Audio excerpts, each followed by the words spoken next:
For 22 years, I sat across from patients in an examination room and watched them describe something that should have stopped me cold.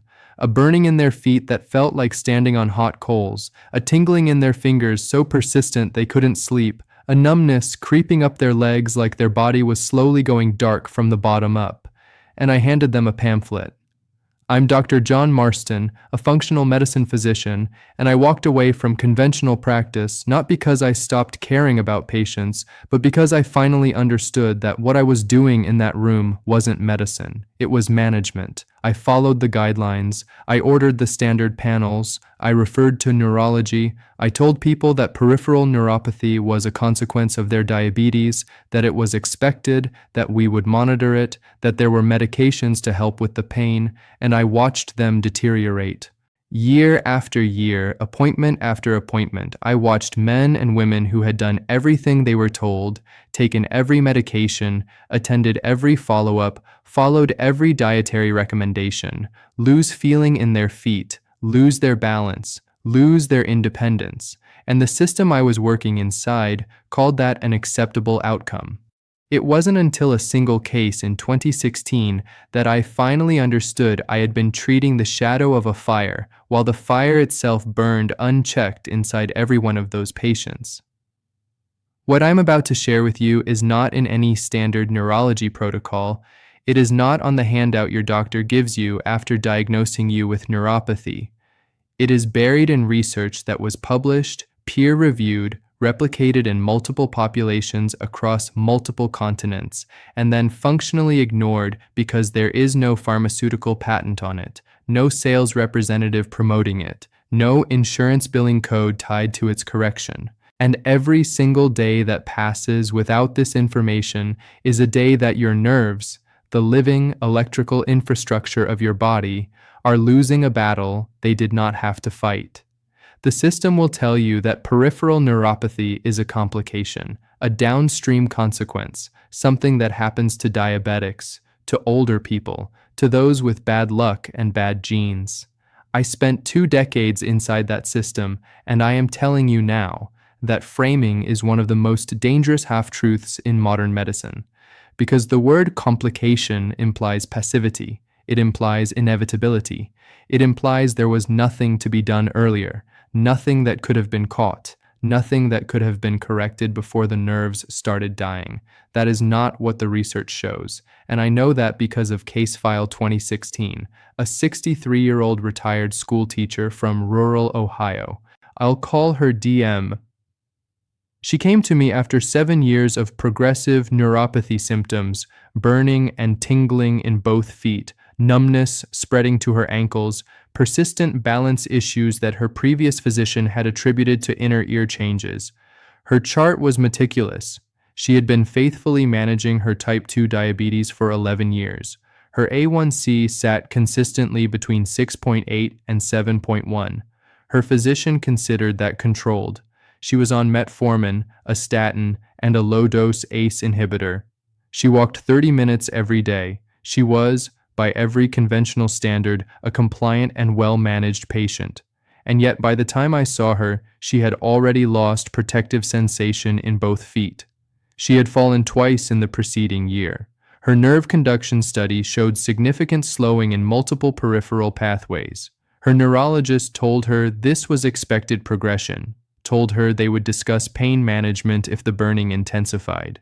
Her daughter told me afterward that DM had asked at every appointment for years whether there was anything else she could do, any underlying cause, any correction, any reason why her nerves kept deteriorating despite her compliance. She was told consistently that she was doing everything right. What no one had ever measured, not once in 11 years of documented medical care, were the 2 critical biological mechanisms that were silently destroying her nerve tissue from the inside. The first mechanism is one your doctor almost certainly understands only partially. The second one, I will be honest with you, most physicians have never been taught in any meaningful clinical depth. I am going to explain both of them to you in a way that will make the biology undeniable. But before I give you the mechanism, I need you to understand something first, Because without this foundation, what I'm about to explain will sound like a supplement pitch instead of the structural biological emergency it actually is. Drop a 1 in the comments right now if you or someone you love has been told that tingling, numbness, or burning in the feet or hands is just part of getting older or just part of having diabetes. Because that statement, delivered casually with authority in thousands of examination rooms every single day, is costing people their mobility, their independence, and in some cases, their lives. I need you to stay with me through everything I'm about to show you because the protocol I will give you at the end of this video is specific. It is researched and it works, but only if you understand the mechanism it is correcting. I am not going to give you the protocol yet. Before I do that, you need to understand what is actually happening inside your nerve tissue right now while you are sitting here watching this. Because what is happening is not what your doctor described to you, and the gap between those two explanations is precisely why so many people are still deteriorating despite doing everything they were told. Let me show you what is actually happening inside the nerve tissue of someone with progressive peripheral neuropathy, because the standard explanation, that elevated blood sugar damages nerves over time, is not wrong, but it is so incomplete that it functionally misleads every patient who hears it. Think of your peripheral nervous system like the electrical wiring inside the walls of a large building. The wires themselves are the nerve axons, the long fibers that carry signals from your brain to your feet and back again. Wrapped around those wires is insulation. In a building, that's rubber or plastic coating. In your body, it's the myelin sheath, a fatty protective layer that allows electrical signals to travel fast, clean, and without interference. Now, here is what chronic blood sugar dysregulation actually does to that system. Every time your blood glucose spikes, after a glass of orange juice, after white bread, after a bowl of processed cereal that your doctor told you was heart healthy, glucose molecules begin a chemical process called glycation. They bind to proteins and structural components of nerve tissue the way rust forms on exposed metal pipes. This isn't dramatic. It doesn't hurt when it happens. But over months and years, glycated proteins accumulate along nerve fibers and their myelin insulation, degrading the structural integrity of the wiring from the outside in. What you see on a nerve conduction study, slowed signals, irregular transmission, dropped responses, that is not disease appearing from nowhere. That is the electrical consequence of corroded insulation on wires that have been running in a chemically hostile environment for years. And here is the part that makes this a crisis rather than a slow inconvenience. The small blood vessels that supply oxygen and nutrients to peripheral nerves, vessels so narrow that red blood cells pass through them in single file, are the first vascular structures in the body to sustain damage from chronic metabolic stress. Your peripheral nerves do not have a backup supply line. When those microvascular channels narrow, stiffen, and lose their ability to dilate in response to demand, your nerve tissue begins operating under chronic oxygen and nutrient deprivation. The wiring is corroding, and the power supply to the building is simultaneously being choked off. A 2018 analysis drawing on NHANES population data, a study that generated almost no clinical commentary despite its sample size, found that markers of microvascular dysfunction were present in individuals with neuropathy symptoms years before a formal diabetes diagnosis was ever made. Years. These patients were not diabetic. They were not even consistently pre-diabetic by A1C standards, but their nerve-supplying microvasculature was already compromised. This is the mechanism your doctor's standard panel cannot see because no one ordered the right tests, and because the guidelines were written around a diabetes diagnosis as the trigger for concern, not around the decade of metabolic stress that precedes that diagnosis. Comment the number 2 below if your doctor has never discussed microvascular health or small vessel function with you despite your neuropathy symptoms, because what I just described is mechanism 1, and mechanism 1 alone explains why DM's nerves kept deteriorating despite a controlled A1C. But there is a second mechanism, and this one is more correctable, more immediate, and more consistently overlooked than anything else I have encountered in 22 years of practice. Here is Case File 2019, a 68-year-old retired logistics manager from the Pacific Northwest. I'll call him RT. He had been on metformin for type 2 diabetes for 9 years. No neuropathy diagnosis yet, but he had been describing intermittent tingling in his feet for 3 years, described it at every appointment, documented in every chart note, and every physician he saw attributed it to his diabetes and reminded him to keep his A1C down. What no one had ever tested was his vitamin B12 level. When I ordered it, his serum B12 was 198 picograms per milliliter. His previous physicians had never checked it. The reason this matters is structural and non-negotiable. Vitamin B12 is not a wellness supplement. It is a load-bearing component of myelin synthesis. Without adequate B12, your body cannot maintain or repair the insulating sheath around your nerve fibers. Think of B12 as the specialized construction material required to recoat corroded wiring. Remove it from the supply chain and the building's electrical system cannot be repaired, regardless of how skilled the contractor is or how many other resources are available. The structure degrades because the one material that cannot be substituted is missing. RT had been on metformin for 9 years. Metformin, one of the most prescribed medications in the world, depletes B12 through a well-documented mechanism involving calcium-dependent absorption pathways in the gut. This is not a fringe finding. A study published in the Archives of Internal Medicine followed metformin users over a multi-year period and found that a clinically significant proportion developed B12 deficiency, and that the deficiency correlated directly with neurological symptom progression. This study was published, it was peer-reviewed, it was cited, and it has never been incorporated into the standard protocol for monitoring patients on long-term metformin. RT's tingling became persistent burning within 14 months of my first seeing him. His nerve conduction study, run 6 months after that first appointment, showed measurable deterioration from a study done 2 years prior. The damage was progressing in real time because the construction material needed to maintain his nerve insulation had been depleted by the medication prescribed to manage the condition that was damaging his nerves in the first place. That is not a complication. That is a system failing the patient at every checkpoint it was designed to catch. Put a 3 in the comments if you have been on metformin, a proton pump inhibitor, or any long-term medication, and no one has ever tested your B12 level in relation to your neurological symptoms.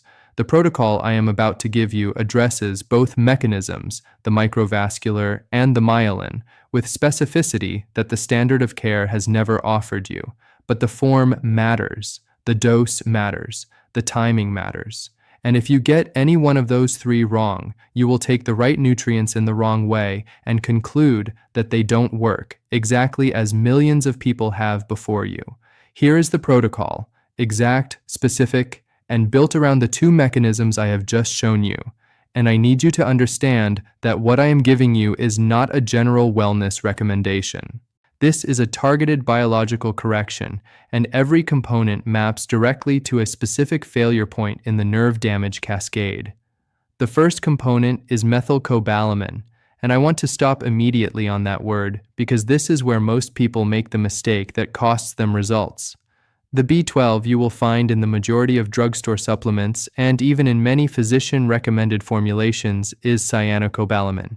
It is cheap, it is stable on a shelf, and it requires your body to perform a conversion step before it can be used by nerve tissue. In individuals over 50, in individuals with any gut absorption compromise, and in anyone who has been on metformin or a proton pump inhibitor for more than 2 years, that conversion is impaired. You are handing your body a building material it cannot process and then concluding that the material doesn't work. Methylcobalamin is the active form, the form your nervous system can use directly without conversion, the form that research has shown to support myelin repair and nerve fiber regeneration when delivered at therapeutic doses. The research-supported dose for individuals with documented or suspected neuropathy is 1,500 to 2,000 micrograms per day, taken sublingually, dissolved under the tongue. because sublingual absorption bypasses the gut pathway that metformin and aging have already compromised. This is not optional. The delivery method is as important as the molecule. A 2020 review published in Nutrients examined methylcobalamin specifically in peripheral neuropathy populations and found meaningful improvement in nerve conduction, velocity, and symptom scores, results that cyanocobalamin studies in the same populations had failed to replicate. That study received almost no mainstream clinical attention. Ask yourself why. The second component is alpha-lipoic acid, and this is the intervention that addresses the microvascular and oxidative mechanism directly.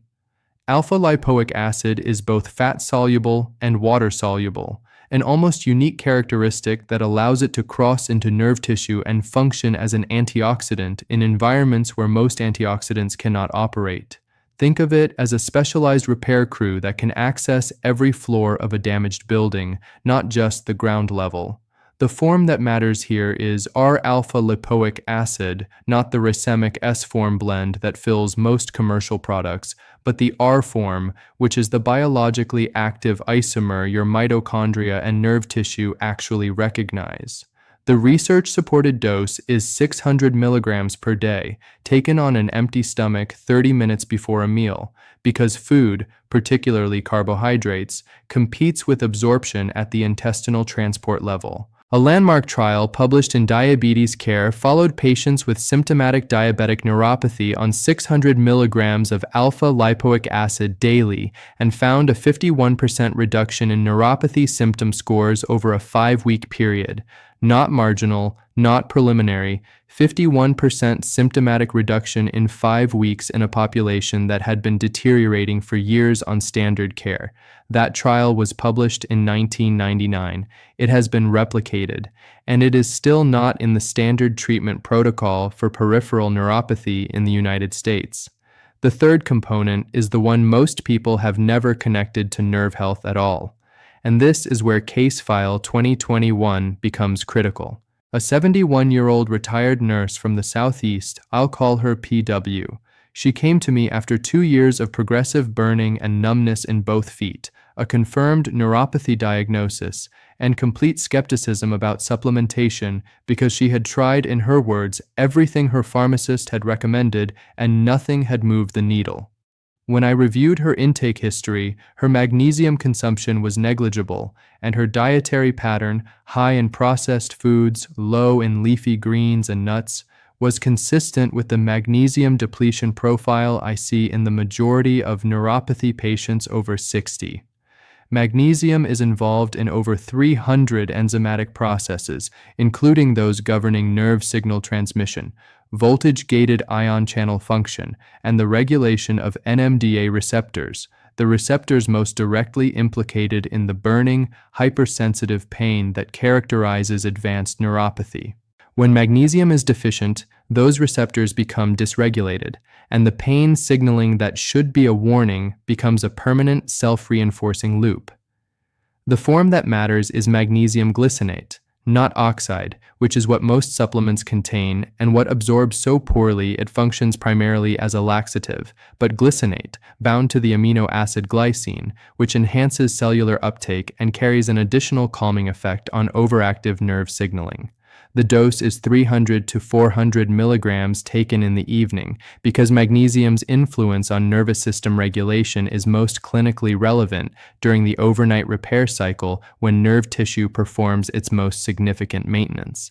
PW was on this 3-component protocol: methylcobalamin sublingual, R-alpha-lipoic acid, magnesium glycinate, for 90 days. At her follow-up, her burning pain had decreased by more than half by her own reported scale. Her balance assessment showed measurable improvement. She told me she had slept through the night without foot pain for the first time in over a year. I want to be honest with you. I cannot promise PW's outcome for every person watching this, because the window of reversibility depends on how long the mechanisms have been active and how much structural nerve damage has already accumulated. Some people watching this video have been in the deterioration cycle for a decade. The earlier you correct the mechanism, the more the biology can respond. But waiting produces only one outcome. Now, When your doctor tells you this is not evidence-based, I want you to ask them specifically about the alpha-lipoic acid trial in diabetes care, about the methylcobalamin data in nutrients, about the NCHAIN's microvascular findings. Hand them the research.